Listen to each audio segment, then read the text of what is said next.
Assalamu alaikum. Welcome to our CCNA course. In this journey, we will cover everything you need to know to become a Cisco Certificate Network Associate. So, I am Mohammad Anas Raza, your instructor for this journey into the world of networking.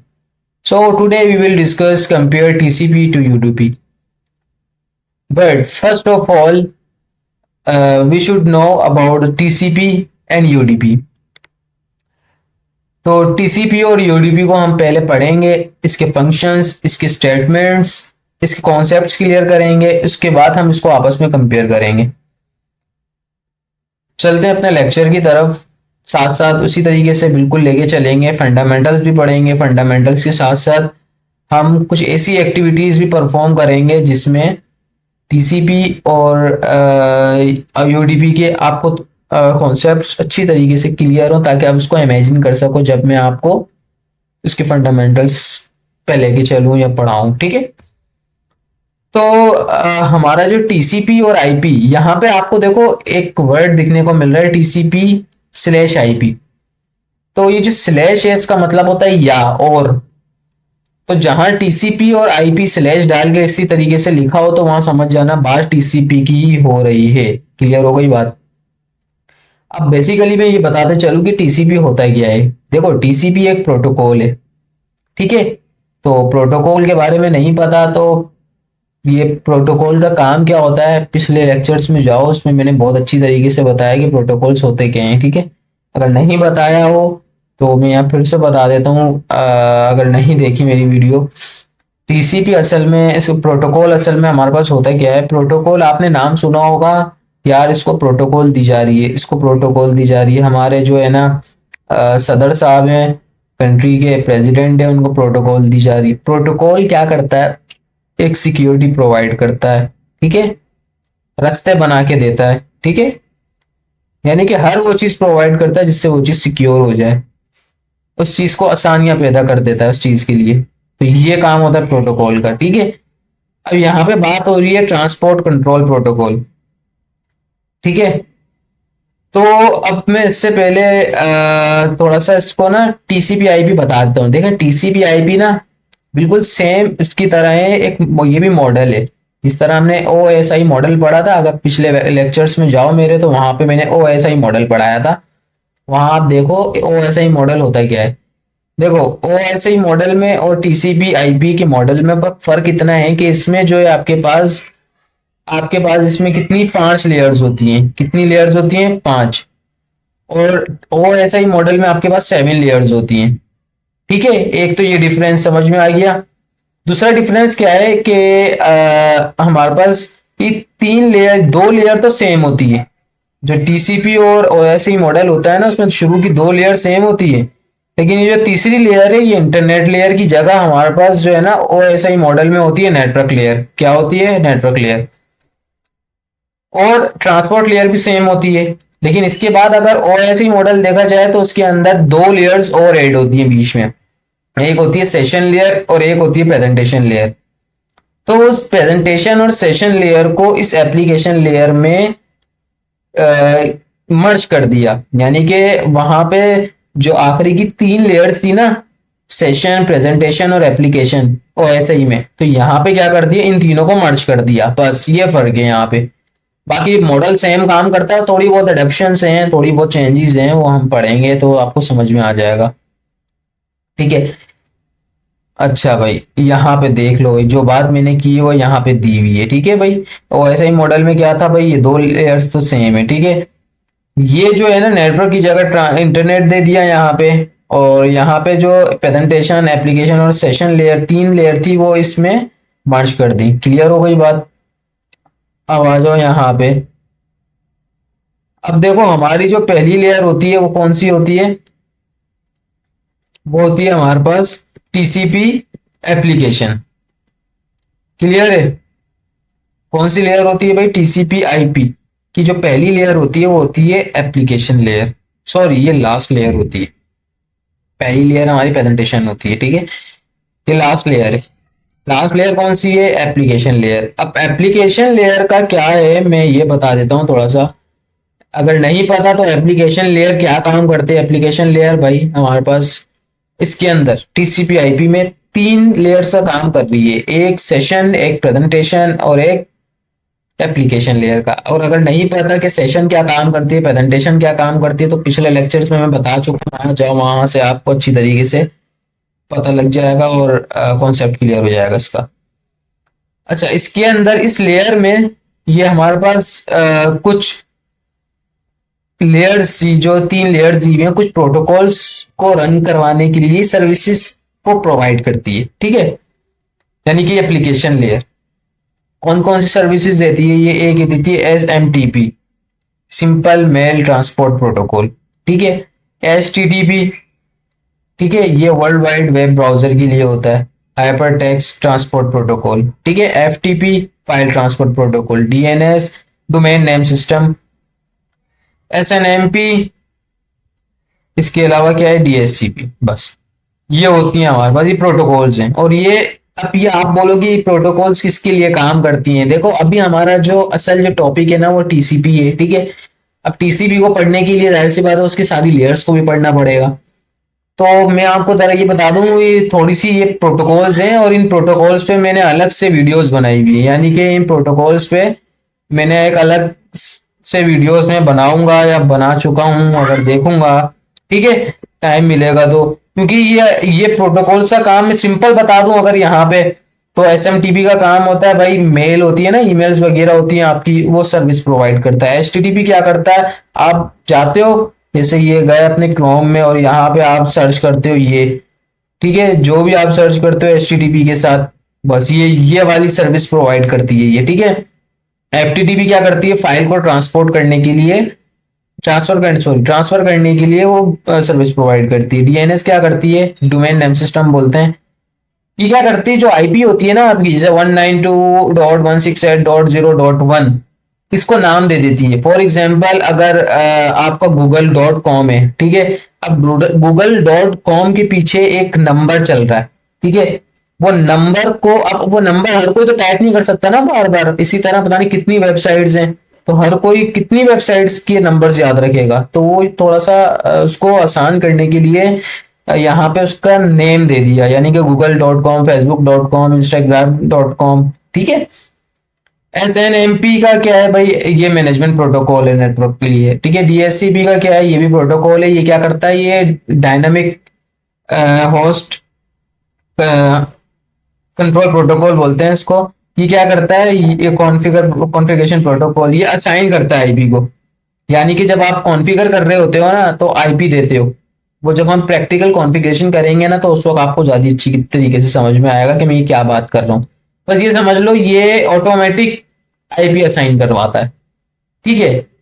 यानी कि आपको खुद नहीं डालनी पड़ती IP अपने हाथों से। जैसे आप अपना वाईफाई कनेक्ट करते हो, ठीक है, ऑटोमेटिक वाईफाई को, आपके मोबाइल को वहां पे खुद ब खुद आईपी मिल जाती है, तो बस ये DHCP काम करता है। क्लियर हो गई ये चीज भाई। अब आ जाते हैं थोड़ा सा और अपनी नेक्स्ट लेयर की तरफ। अब है ट्रांसपोर्ट लेयर। अब ट्रांसपोर्ट लेयर अगर नहीं पता ट्रांसपोर्ट लेयर क्या होती है, तो पिछली वीडियोस में जाओ, उसमें पता लग जाएगा कि ट्रांसपोर्ट लेयर काम क्या करती है। अब असल ट्रांसपोर्ट लेयर है, ठीक है। मुझसे अगर थोड़ा बहुत बता देता हूँ, देखो ट्रांसपोर्ट लेयर जो है ना हमारी, और ऐसा ही अगर लेयर में देखा जाए तो ये ट्रांसपोर्ट का काम करती है। फॉर एग्जाम्पल, आपकी दो तरह की, यानी कि ना, एक होता है यूजर सपोर्ट, एक क्या होता है, यूजर सपोर्ट, और एक होता है नेटवर्क सपोर्ट। जो शुरू की 3 लेयर्स होती हैं वो नेटवर्क सपोर्ट की होती हैं, और जो आखिरी की 3 लेयर्स होती हैं वो यूजर सपोर्ट्स की होती हैं। इन दो को आपस में एज अ ब्रिज वाला काम करता है, मिलाने वाला। यानी कि एक पैकेट को दूसरी तरफ लेके जाता है ये। इसका मेन काम बता रहा हूँ ट्रांसपोर्ट लेयर का, ठीक है, बहुत आसान लफ्जों में बता रहा हूँ। ये समझ लो, ये एंड टू एंड इंक्रिप्शन के लिए भी काम आता है, एरर डिटेक्शन के लिए भी काम आता है, ठीक है। अगर ये और इसके बारे में डिटेल में जानना है, तो पिछली वीडियोज में मैंने OSI मॉडल में ट्रांसपोर्ट लेयर के बारे में बहुत अच्छी तरीके से डिफाइन किया है, तो वहां जाके आप देखें, वहां पे आपको अच्छी तरीके से समझ में आएगा। अब यहाँ पे क्या है, यहाँ पे TCP IP में ट्रांसपोर्ट लेयर 2 हिस्सों में बटी हुई है। यानी कि ये 2 प्रोटोकॉल्स पे डिपेंड करती है। एक है ट्रांसमिशन कंट्रोल प्रोटोकॉल, TCP बोलते हैं इसको, अभी जिसके बारे में हम डिस्कस करने वाले थे, जो हमारा मेन टॉपिक है उस पर आ गया हूं मैं, ठीक है। और एक होता है यूजर डेटाग्राम प्रोटोकॉल, यूडीपी। इन दो को कंपेयर करना था तो उसके बारे में जानना लाजमी है, ठीक है। तो अब इसका क्या है भाई, इसका ये है, थोड़ा सा थ्योरी पढ़नी पड़ती है कि this provide connected oriented transformation. अब क्या है यहाँ पे, कनेक्टेड ओरिएंटेड से क्या मुराद है? देखो, कनेक्टेड ओरिएंटेड से मुराद ये है, यहाँ पे जो बात कर रहे हैं ना, मैं इसकी एग्जांपल इस तरह देता हूं कि आपका कनेक्शन बीच से ना टूटेगा नहीं, ठीक है। यानी कि ये बड़ा जबरदस्त कनेक्शन देता है। फॉर एग्जांपल, आप कोई चीज डाउनलोड कर रहे हो ना, तो उसको एंड पॉइंट तक पहुंचा के रहेगा ये टीसीबी। समझ में आ गई बात? स्लोली स्लोली बट पहुंचा देगा। यहां तक बात समझ में? आसान लफ्जों में समझाइए, मैंने थ्योरी अभी तक पढ़ी नहीं है, ठीक है। यूजर डेटाग्राम प्रोटोकॉल, यूडीबी, इसका क्या है भाई, ये होती है कनेक्शन लेस। ये डिफरेंस है बस, ये है कनेक्टेड ओरिएंटेड, ये है कनेक्शन लेस ट्रांसमिशन। ये होती तो तेज है, यानी कि तेज भागती है, बड़ी तेज तरीके से ये भाग रही है स्पीड से, लेकिन क्या है, ये भाई जिम्मेदारी नहीं लेती कि मैं पहुंचाऊंगी पूरे एंड पॉइंट तक, समझे? यानी कि अगर कोई चीज डाउनलोडिंग पे आप यूडीपी के थ्रू लगाते हो ना, प्रोटोकॉल को यूज करते हुए, तो कोई इसमें गारंटी नहीं है कि आपका पूरा डाउनलोड होगी वो फाइल या नहीं। लेकिन टीसीपी आपको ये चीज प्रोवाइड करता है, वो कहता है भाई डाउनलोड होगी पूरी, स्लो स्लो होगी लेकिन होगी जरूर। लेकिन ये कहता है भाई बस जल्दी जल्दी निकलने वाली करो, हो ना हो छोड़ो, मेरा काम नहीं है ये, मेरा काम है बस प्रोटोकॉल को चलाना। अब बात समझ में आई? अच्छा भाई, मीनिंग इसको पढ़ लेते हैं। Meaning the part data travels on this network reliable as the end point establish. वही बात है जो अभी मैंने बताई है, ठीक है। File transfer protocol is an example of TCP, ठीक है भाई। तो ये था भाई, दोनों में थोड़ा सा डिफरेंस, अभी तो बिल्कुल भी डिफरेंस नहीं बताया मैंने, एक हल्का सा डिफरेंस बताया है, ठीक है भाई। अच्छा, अब इसको जरा नीचे चलते हैं, ये मैं बताऊंगा अभी क्या बताया मैंने। अब आ जाओ, ये मेन चीज है, इसको समझ लिया ना अगर तुमने, तो मैं बोलता हूं कि आप हो गए चीते टीसीपी और यूडीपी के, अगर ये समझ में आ गई। क्योंकि ये समझ में नहीं आई ना, अगर ये बता रहा हूं ये होता क्या है, तो यार फिर तो मैं कहता हूं कि या तो तुम सीसीएनए छोड़ो, ठीक है, कहीं और लग जाओ, या अगर ये समझ में आ गई तो तुमको फिर सीसीएनए मुबारक हो भाई, ये समझ लो। अब सोच लो ये कितनी कोई मैं अहम बात करने वाला हूँ, ठीक है। अहम टॉपिक है हमारे लिए, बहुत इंपॉर्टेंट टॉपिक है ये। असल में जो दिखने वाला और अजीब सा मानी क्या क्या दिया हुआ है, इसको बोलते हैं हेडर। क्या कहते हैं? हेडर। दो तरह के हेडर दिए हुए हैं, एक देखें, एक ये छोटा सा है, एक ये बड़ा सा हेडर है। हेडर समझते हो ना क्या होता है? हेडलाइन जो होती है हमारी, उसी को हेडर बोलते हैं ना, हेडर फुटर, पता है? तो ये हेडर की बात कर रहा हूं मैं, दोनों, जिसमें से ये जो हेडर है ये टीसीपी का है, ये जो हेडर है ये टीसीपी का है, और ये जो हेडर है यूडीपी का है। समझ में आ गई? अभी हम पहले टीसीपी को पढ़ेंगे, फिर यूडीपी के बारे में बताऊंगा कि मैं क्या बात कर रहा हूँ और क्या, कौन सी लैंग्वेज को यूज कर रहा हूं मैं यहाँ पर, ठीक है। अभी तो मेरी बातें समझ में ही नहीं आ रही होंगी ना। देखो, इसके अंदर एक नाम आपको नजर आ रहा होगा हेडर पे, देखिए ये सारे हेडर है। अब मैं थोड़ी बहुत चीजें ना आपको मुंह जबानी बताने की कोशिश करूंगा, यानी कि अपने मुंह से भी कुछ ऐसी बातें बताऊंगा जो लेक्चर में इंक्लूड नहीं है। तो नोट आपने बिल्कुल सब कुछ करना है, या तो नोटबुक लेके रखें आप सामने, मैं जो कह रहा हूं उसको नोट करें, या फिर अगर आपका माइंड अच्छा है, लर्निंग आपकी जो प्रोसेसर है वो बहुत जबरदस्त काम करता है, तो फिर ठीक है, सुन लो मेरी बात। अगर नहीं समझ में आए तो दोबारा प्रीवियस करना, दोबारा सुनना है इसको, ठीक है। अच्छा, अब क्या है इसमें, पहली चीज आपको नजर आ रही है सोर्स पोर्ट नंबर, ठीक है। दूसरी चीज नजर आ रही है डेस्टिनेशन नंबर, फिर उसके बाद क्या है सीक्वेंस नंबर, फिर क्या है एक्नॉलेजमेंट नंबर, फिर क्या है header length, reserved, code bits, window size, checksum, urgent, option, data. अब मैं आपको बताऊं, ये आपको यहाँ पे हेडर नहीं बोल रहे होंगे, सेगमेंट्स कह रहे होंगे इसको, ये सेगमेंट है, लेकिन हेडर यहां तक के, यहां तक, ये इतना, यहां से लेकर यहां तक ये है टीसीपी हेडर, और ये जो पूरा है इसको बोलते हैं सेगमेंट, सेगमेंट्स बोलते हैं, ठीक है। अब ये क्यों काम करता है, किस लिए काम करता है, इसको जरा थोड़ा सा इसको मैं आपको ये बताने के लिए कि वाई, क्यों, ये क्यों पढ़ लें हम, इसके पीछे लॉजिक क्या है। तो आओ जरा जरा सिस्को पैकेट ट्रेसर की तरफ चलते हैं, वहां मैं आपको एक बेस्ट एग्जांपल देने वाला हूं। भले मुझे पता है वो नहीं समझ में आएगा आपके, ठीक है, क्योंकि मैं खुद इन चीजों से गुजर चुका हूं, तो मुझे पता है ना, समझ में कुछ नहीं आता, समझने की कोशिश करनी पड़ती है, ठीक है। अब देखो मेरी बात गौर से सुनो। अब देखो ये मेरे पास पीसी है, ये मेरे पास सर्वर है, क्लियर है। ये पीसी क्लाइंट है मेरा, क्या है, क्लाइंट, सही है भाई, ये क्या हो गया आपका, क्लाइंट हो गया, क्लियर हो गया यहां तक। और ये हो गया आपका सर्वर, ठीक है। सर्वर मतलब जो सर्विस प्रोवाइड करता है, क्लाइंट मतलब जो रिक्वेस्ट करता है, ठीक है। तो अब होता क्या है इन दोनों में, अब मैं बता रहा हूं टीसीपी वर्क कैसे करता है।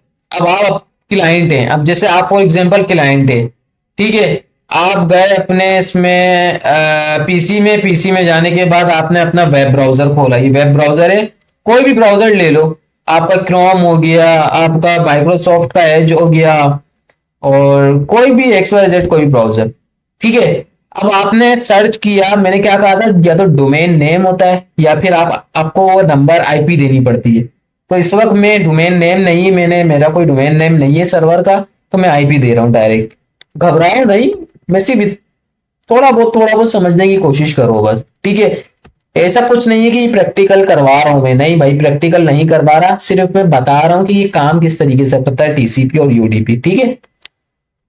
168.0.3, ठीक है। ये उस सर्वर का आईपी है, ये मैं जैसे इसको गो करूंगा तो ये हो गया, यानी कि मैं उसके ऊपर पहुंच गया हूं, अब मैंने उसको एक्सेस कर लिया इसको, ठीक है। अब आप बोलोगे कैसे एक्सेस करा, कैसे पता लगेगा, अब आओ इधर, ठीक है भाई, अब जरा इधर आ जाओ।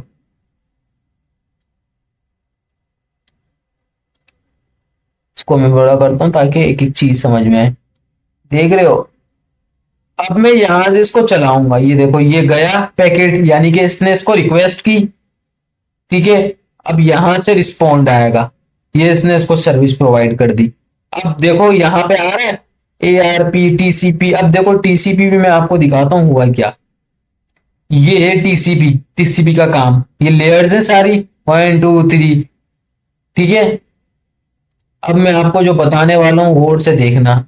आ जाओ टीसीपी, ये टीसीपी लिखा हुआ है, टीसीपी लेयर है ये, सोर्स पोर्ट, डेस्टिनेशन, ये चीज समझ में आ रही है जो मैं समझा रहा हूँ, थोड़ा बहुत आ रहा होगा, ठीक है। मसला नहीं है, कोई मसला नहीं है, अगर थोड़ा बहुत, अगर टीसीपी का टीवी समझ में आ रहा है ना तो मेरे लिए इसमें बहुत है ये, ठीक है। अच्छा उसके बाद ये जो है आपका, मैंने क्या बताया था, एक रिजर्व्ड होता है, ठीक है, और एक होता है आपका कोड बिट्स होते हैं, एक विंडो साइज है, ठीक है, चेकसम हो गया, और अर्जेंट, एक अर्जेंट होता है, ठीक है। तो अब ये इस तरीके से काम करता है। अब हुआ क्या, देखो सोर्स नंबर पे 1 लिखा हुआ आ रहा है, ठीक है। सोर्स पोर्ट पे 1027 लिखा आ रहा है, ठीक है। डेस्टिनेशन पोर्ट पे 80 लिखा आ रहा है, बताता हूँ पूरा तरीके से बताऊंगा मैं। अच्छा इसके बाद इस पे जाऊंगा ना अगर मैं, तो ये देखो भाई, इसका भी बिल्कुल थोड़ा बहुत, सोर्स नंबर पे 0 आ रहा है यहाँ पे, अब देखो यहाँ 0 है। अब मैं इससे अगली वाली पे क्लिक करूंगा ना, अभी मैं इस पे हूं, इस पे क्लिक करूंगा, ठीक है, तो देखो 1 हो गया ये। थोड़ा डिफरेंस समझो अभी, बस कुछ जो समझाना चाह रहा हूं वो समझो, ठीक है। एक्नॉलेजमेंट नंबर भी 1 हो गया, मतलब ये काम क्यों का जो आपका था ना वाई, जो सवाल दिमाग में आ रहा था, तो वो मैंने अभी बताया है। अब आ जाओ लेक्चर की तरफ, ठीक है। अब देखो ये काम क्या कर रहा है, देखो सोर्स पोर्ट का काम क्या होता है। सोर्स पोर्ट का काम ये होता है, नाम सबके याद होगा, अभी सिर्फ टीसीपी की बात कर रहा हूँ, यूडीपी पे नहीं आया। ठीक है, अब मैं आपको बताने वाला हूँ भाई सोर्स पोर्ट का नंबर क्या काम होता है। ये होता है 16 बिट्स का। आप बोलोगे यार ये बिट्स क्या है, आप बिट्स और बाइट्स में फंसा रहे हो सर आप। तो यार ये बिट्स और बाइट्स का कॉन्सेप्ट थोड़ा सा क्लियर कर दूं यार। देखो ये ना बिट होते हैं, ये जितने हैं ना ये बिट हैं। अब बोलोगे ये बिट काम कहाँ आते हैं, तो ये कॉन्सेप्ट्स जो है ना ये आपके बहुत डीपली कॉन्सेप्ट्स हैं। ये अगर क्लियर नहीं है ना तो फिर सीसीएनई की तरफ आने का कोई फायदा भी नहीं है। ये क्लियर होने चाहिए बिट बाइट वाला।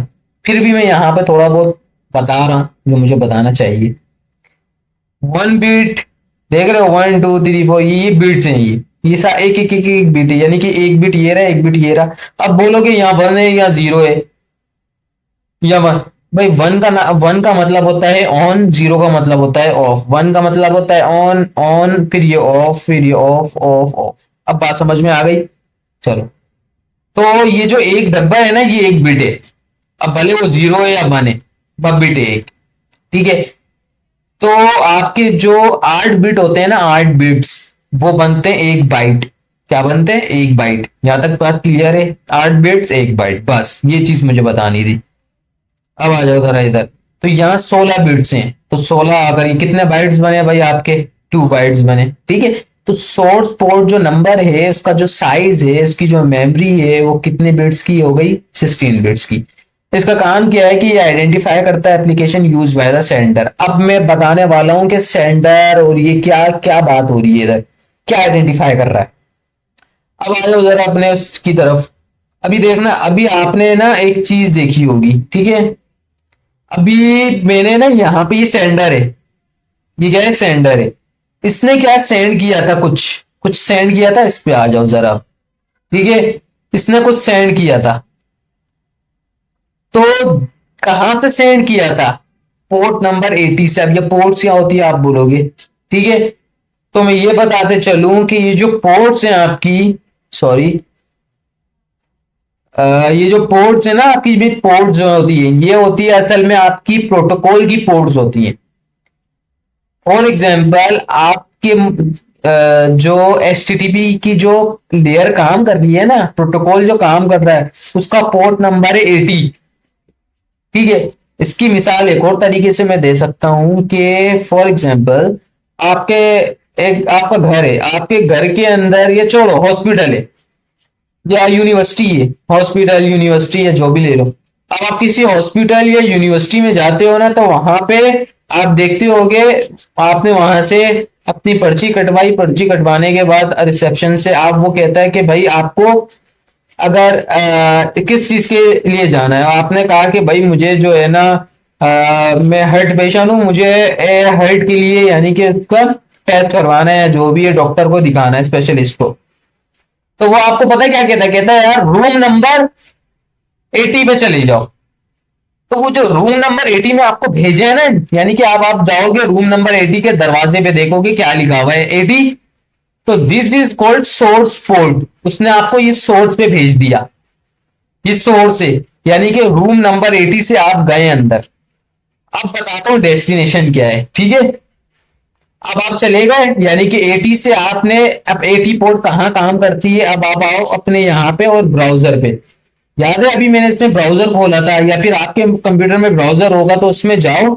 वहां पे आपने क्रोम पे जो ऊपर एचटीटीपी का जहां पे सर्च करते हैं हम, बस वो जो पोर्ट काम करती है वो असल में 80 पे काम करती है। तो यानी कि सेंडर सबसे पहले किस पे गया, एचटीटीपी पे गया, उसने 80 पोर्ट नंबर 80 पे उसने क्लिक किया और वहां से उसने रिस्पॉन्ड किया, रिक्वेस्ट की। ठीक है, अब क्या है डेस्टिनेशन, अब जहां पे उसने रिक्वेस्ट की, कहां से की, 80 से, और कहां की, इसको बोलते हैं डेस्टिनेशन। क्या बोलते हैं भाई, डेस्टिनेशन। इधर आ जाओ वापस। डेस्टिनेशन पोर्ट क्या होती है, identify the application use by the receiver.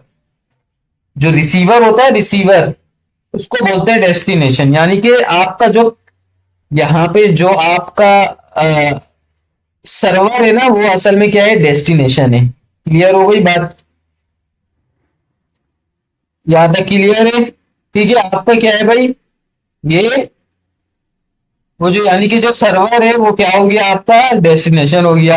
अब डेस्टिनेशन में वो जो पोर्ट थी जिसने जहाँ आपने आपने एक्सेस किया था, जहाँ आपने रिक्वेस्ट को भेजा था, उसकी जो पोर्ट नंबर थी वो 1028 थी।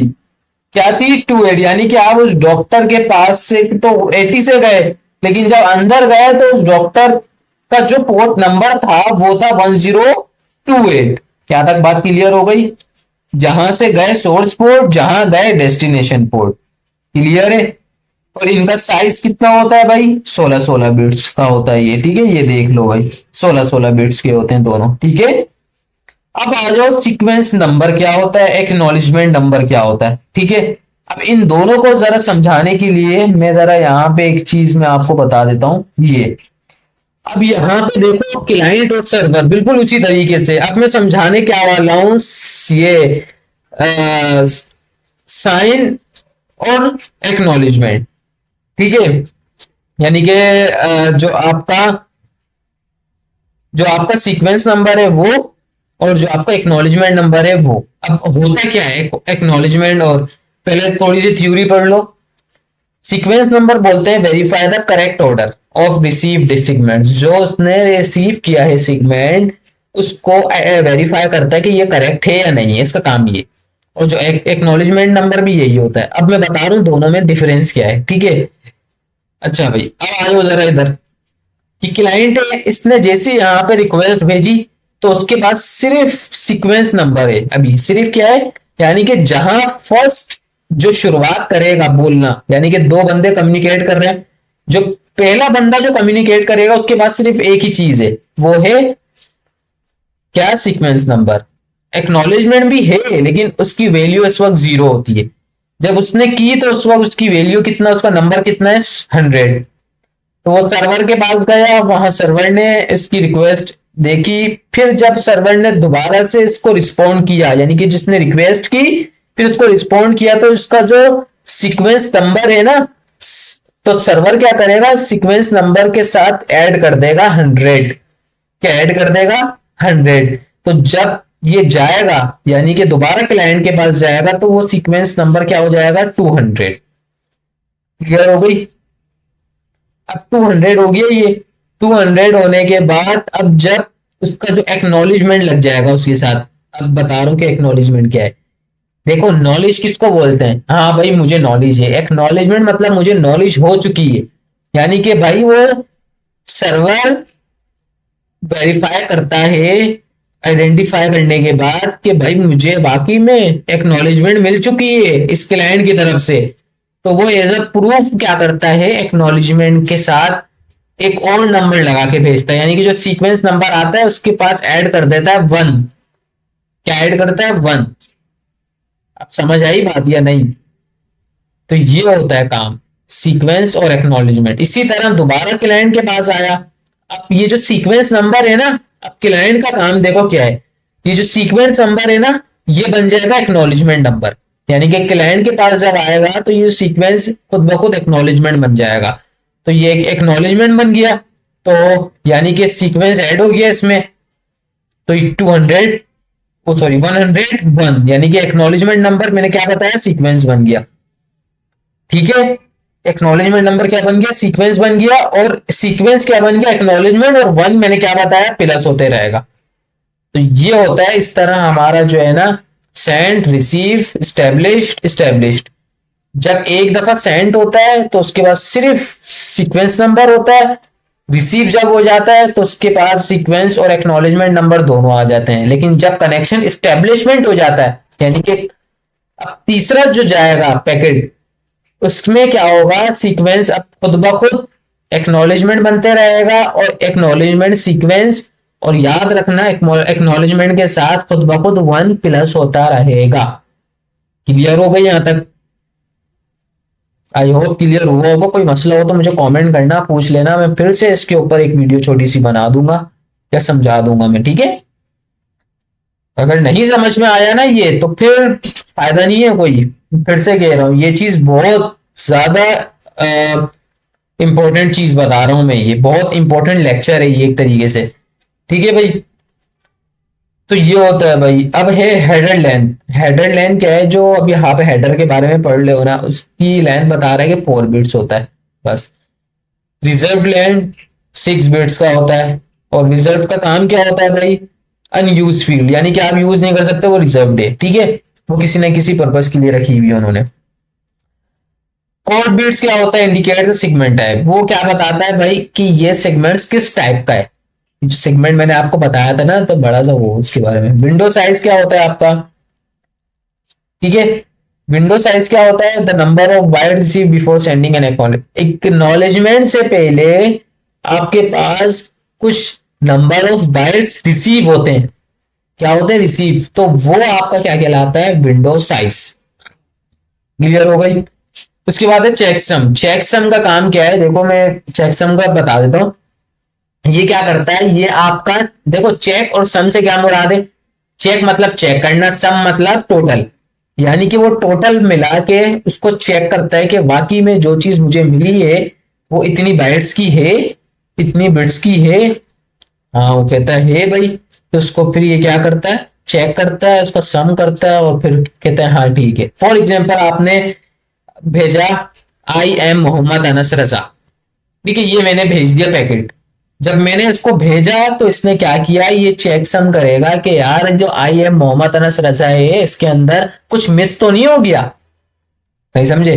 यानी कि आई एम मोहम्मद अनस रजा मैंने भेजा ना, तो इसमें कुछ मिस तो नहीं है। तो ये चेक करता है कि यार बाकी में कि आई एम मोहम्मद अनस रजा पूरा गया है, इसमें कुछ मिस तो नहीं हो गया। फिर उसको चेक करता है, वेरीफाई करता है। फिर उसके बाद ये इसका काम होता है, ठीक है। अर्जेंट भाई, mark the end of urgent data. Urgent नाम से ही आपको पता लग रहा होगा। Option define the maximum TCP segment size. Maximum जो टीसीपी के सेगमेंट्स के जो साइज होता है ना, वो उसको क्या करता है, ऑप्शन वो बताता है कि भाई इतने से इतने बाइट्स या इतने से इतने बिट्स का होगा भाई आपका टीसीपी हेडर या टीसीपी सेगमेंट, ठीक है। डेटा क्या है भाई, डेटा आपके पास एप्लीकेशन लेयर पे काम करता है। डेटा एक वेरिएबल होता है और ये बहुत बड़ा होता है, ठीक है। तो अच्छा, अब ये चीज तो चलो क्लियर हो गई। दोबारा से जरा हेडर की तरफ आओ। अब समझ में आया। सोर्स पोर्ट क्लाइंट हो गया, क्लाइंट ने सोर्स पोर्ट पे जाके उसने लिखा भाई google.com, तो google.com ने पहुंचा दिया भाई इधर डेस्टिनेशन पोर्ट पे। फिर उसके बाद सीक्वेंस नंबर किस तरीके से काम करेगा, यहाँ पे आया क्लाइंट। क्लाइंट ने भाई रिक्वेस्ट की उसको सर्वर को, तो सर्वर ने फिर एक्नॉलेजमेंट नंबर इसके साथ लगा के भेजा। फिर जब दोनों का आपस में स्टैब्लिशमेंट जो कनेक्शन है एस्टेब्लिशमेंट हो गया, तो फिर ये इसका जो एक्नॉलेजमेंट है वो सीक्वेंस बनता है। सीक्वेंस एक्नॉलेजमेंट के साथ बनता तो है लेकिन इसके साथ 1+ होता रहता है, ठीक है। हेडर लेंथ बता दिया मैंने। ये बस इतना बताता है कि हेडर की लेंथ कितनी है। रिजर्व रिजर्व होता है, किसी ना किसी पर्पज के लिए इसको रखा हुआ होता है, अनयूज होता है ये, ठीक है। कोड बिट्स क्या बताता है कि आपका जो कम्युनिकेशन हो रही है, जो दो बीच में जो कम्युनिकेशन हो रही है उनको आपस के, इनकी कम्युनिकेशन के, जैसे क्लाइंट और सर्वर के बीच में कम्युनिकेशन हो रही है, तो इस इनका बताता है कि इसमें कितने कोड ऑफ बिट्स यूज हुए हैं, ठीक है। विंडो साइज का बताता है। विंडो साइज आपको बताता है कि एक्नॉलेजमेंट से पहले, यानी कि जो आपका एक्नॉलेजमेंट से जो पहले वाला जो एक प्रोसेस होता है, ठीक है, कि कितने नंबर ऑफ बिट्स यूज हुए हैं, वो इसको क्या करता है, वेरीफाई करता है विंडो साइज। ये होती है आपकी विंडो साइज, ठीक है। फिर वो एक्नॉलेजमेंट नंबर लगा के देता है। चेकसम, चेकसम क्या करता है भाई, चेकसम आपको बताता है कि भाई आपकी ये चीज इतने बिट्स की थी और इतने बिट्स की जा रही है। यानी कि आपने अगर आई एम मोहम्मद अनस रजा लिख के भेजा है तो इसमें से आई या एम या एम या ए या एन कुछ मिस तो नहीं हो गया, ठीक है। तो ये था भाई, यहां तक होता है आपका हेडर। इससे नीचे जो है अगर पूरे की बात की जाए तो इसको सेगमेंट्स बोलते हैं, ठीक है। एक और चीज बता दूं, ये सिक्योरिटी पर्पस के लिए नहीं होता कि आप समझ रहे हो कि भाई इससे सिक्योरिटी आपकी एफिशिएंट हो जाती है या इसको सिक्योरिटी दे रहा है ये हेडर, ऐसा कुछ नहीं है भाई। करने वाला जो है ना चेकसम को भी चेंज कर सकता है, सीक्वेंस नंबर को भी चेंज कर सकता है, एक्नॉलेजमेंट नंबर भी लगा के भेज सकता है, ठीक है। तो ये सिक्योरिटी के लिए एक अलग चीज, अलग टॉपिक और अलग कॉन्सेप्ट है, ठीक है। अच्छा, अब ये चीज समझ में आई, तो मुझे उम्मीद है कि आपको यूडीपी भी अब बहुत अच्छी तरीके से समझ में आ जाएगी, क्योंकि यूडीपी भी और इसमें फर्क बहुत है। अब देखो एक और फर्क बताऊं, इसमें देखो सोर्स पोर्ट तो सेम है, डेस्टिनेशन पोर्ट सेम है दोनों में, ठीक है। इसके अंदर लेंथ, यानी कि जो आपकी यूडीपी की जो लेंथ है हेडर की, वो बताता है, चेकसम बताता है कि आपने भाई पूरा भेजा है, हाँ ठीक है, चेक कर लिया है, बस। अब इसमें देखो एक दो चीजें नहीं है, सीक्वेंस नंबर, एक्नॉलेजमेंट नंबर नहीं है। इन दो का फर्क आ गया, तो बता दिए कि क्या काम करते हैं, तो सोच लो अब यूडीपी और टीसीपी क्यों कनेक्शन लेस है, यूडीपी और क्यों कनेक्शन ओरिएंटेड है टीसीपी, यहां से पता लग रहा होगा आपको। इसमें रिजर्व है, कोड बिट्स है, विंडो साइज है, इसमें ऐसा कुछ भी नहीं है, ठीक है। इसमें अर्जेंट है, चेक, इसके अलावा ऑप्शन, तो इसमें ऐसा कुछ भी नहीं है, तो बहुत फर्क है भाई यूडीपी और टीसीपी में। आप मेरे ख्याल से तो आपको मेन डिफरेंस समझ में आ गया होगा, क्योंकि अभी मैं बता चुका हूँ कि सीक्वेंस नंबर का क्या काम होता है, एक्नॉलेजमेंट का क्या काम होता है। तो जब ये दो चीजें इसमें नहीं है तो बस बात ही खत्म हो जाती है। यहीं से पता लगता है कि ये भाई कनेक्शन लेस है, ठीक है। अगर नहीं समझ में आ रही तो दोबारा देखो मेरी वीडियो, उसको समझने की कोशिश करो, समझ में आ जाएगी, मुझे पता है। एक दफा में समझ में नहीं आएगी, तीन चार दफा देखो तो समझ में आएगी, ठीक है। अब आओ जरा अपने दोबारा पैकेट ट्रेसर की तरफ। अब देखो यहाँ पे अब समझ में आएगा आपको। अब देखो यहाँ पे जो मेरा डेटा था ना,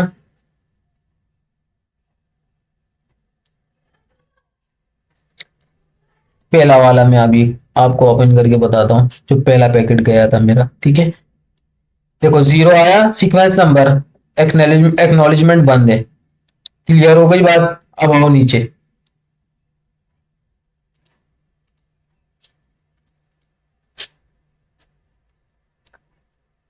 क्या हो गया, sequence number one, acknowledgement number कितना हो गया, वन। इसके आगे कोई पैकेट्स गया ही नहीं है, ठीक है, बस। बात समझ में आई, हुआ क्या, बस ये होता है। 80 पोर्ट से गया 102 at destination, sequence number one था, एक्नॉलेजमेंट नंबर अभी अगले उसमें, उसमें सीक्वेंस नंबर जीरो था, तो इसमें जाके जीरो प्लस वन हो गया एक्नॉलेजमेंट नंबर, तो क्या बन गया, वन, ठीक है। अब बात समझ में आ रही है। ये रिजर्व्ड है, इसके अलावा आपका विंडो साइज है, ये रहा, ठीक है। ये एक्नॉलेजमेंट से पहले देखता है इसका साइज क्या है, चेक सम उसने बता दिया भाई, और ये अर्जेंट पॉइंट है, इसके अलावा ऑप्शन है, और ये डेटा है आपका, क्लियर है। आपको दिखा भी दिया मैंने कि इस तरीके से वर्क करता है, और ये काम है। जो वाई वाला था ना, जो दिमाग में आ रहा था, क्यों भाई टीसीपी एडर, क्यों वाई, क्यों पढ़ रहे हैं, क्या जरूरत है इसकी, तो ये काम है भाई इसका। चलो भाई, अब जरा थोड़ा सा आते हैं, आगे की तरफ चलते हैं। तो ये मेन चीज थी जो मैंने बताई है। इसके अलावा आप टीसीपी हेडर के बारे में बता दिया। हाँ, इसकी पोर्ट्स देखो नीचे दी हुई है, मैंने नीचे स्क्रॉल नहीं किया था। तो ये देखो भाई, एच टी टी पी की पोर्ट है 80, यानी कि इसका दरवाजा नंबर, मैंने एक एग्जाम्पल दी थी ना हॉस्पिटल वाली, तो इसका 80 है। एफ टी पी की क्या है भाई, 20 और 21 दोनों पे, ये है डेटा पे काम करता है कंट्रोल। अच्छा भाई, इसकी है 69, 110, एस एम टी पी के 25, डी एन एस की 53, एस एन एम पी की 161, और टी सी पी की 223, सही है। तो ये पोर्ट्स हम बहुत होती हैं, इसके अलावा भी बहुत सारी हैं, कभी दिखाऊंगा अब, ठीक है। टोटल पोर्ट्स पता है कितनी है हमारे लैपटॉप में या पीसी में या कोई भी सिस्टम में, 65,000। बाकी ये भी मैं आपको बता चुका कि किस तरीके से काम करता है, ठीक है। थ्री वे हैंडशेक बोलते हैं इसको, क्या कहते हैं, थ्री वे हैंडशेक। अब नेक्स्ट लेयर जो है हमारे पास कौन सी है, इंटरनेट लेयर। इंटरनेट लेयर, ठीक है। इंटरनेट लेयर का क्या काम है, इंटरनेट लेयर का सिंपल भाई, ये इंटरनेट आपका नाम से समझ में आ रहा होगा कि ये इंटरनेट प्रोटोकॉल पे काम करता है, ठीक है। इसका काम भी क्या होता है भाई, कनेक्शन लेस प्रोटोकॉल है, offer best effort delivery of the packets, networking. अभी देखो, इंटरनेट प्रोटोकॉल हमारा बेसिकली अगर ओएससी मॉडल में देखा जाए ना, तो इधर नेटवर्क लेयर पे काम कर रहा है, ठीक है। जो नेटवर्क लेयर वहां काम कर रहा था, वो यहाँ पे क्या काम कर रहा है, टीसी इंटरनेट लेयर। अगर ये नहीं पता नेटवर्क लेयर क्या होती है, तो वो पीछे लेक्चर्स में जाओ, वहां पे बहुत अच्छी तरीके से मैंने डिफाइन किया हुआ है, ठीक है। तो ये चीज थी भाई, और क्या था, ये हम अभी पढ़ चुके। अच्छा, ये IPv4 IPv6 के बारे में बाद में बताऊंगा, ठीक है, और ये एड्रेसिंग के बारे में भी, क्योंकि असल में जो इसका टॉपिक है वो नेक्स्ट टॉपिक है, अगला टॉपिक है, बहुत लंबा हो जाएगा वरना ये, ठीक है।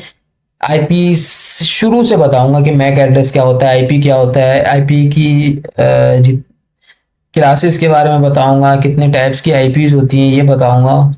तो ये मेरा एक अगला लेक्चर है, इसी पे होगा। सो आई होप समझ में आया होगा, नहीं समझ में आया तो 3-4 दफा ये वीडियो देखनी पड़ेगी आपको, ये टॉपिक ऐसा है थोड़ा सा, ठीक है। और इसके अलावा अगर कोई भी XYZ आपके दिमाग में कोई भी क्यूरी हो तो कमेंट करके पूछें, मैं बिल्कुल उसका जवाब दूंगा, समझाने की कोशिश करूंगा। So thank you so much, Allah Hafiz.